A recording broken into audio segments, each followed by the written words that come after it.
Good morning, everybody.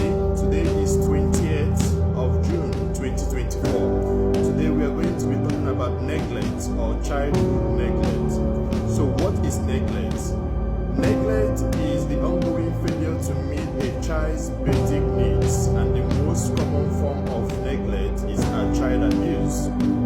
A child may be hungry, for instance, or a child may be left hungry or dirty or without proper clothing, shelter, supervision, or health care.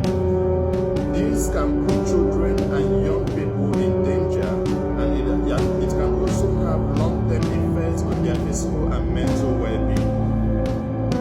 What are the types of neglect?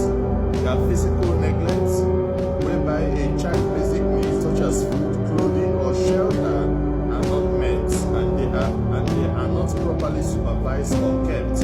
As you can look at the video, you have a situation of emotional neglect going on. You also have educational neglect.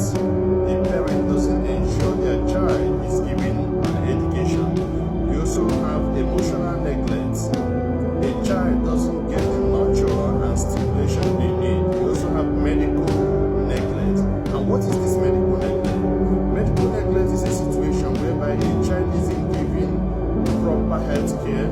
This includes dental care or refusing or ignoring medical recognition. What are the signs and symptoms of neglect? When we are talking about signs and symptoms of neglect, we are talking about poor adherence and hygiene.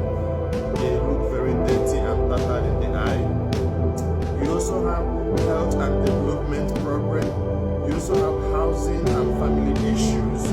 And you also have change in behavior, which of course we are going to discuss in details in the live section.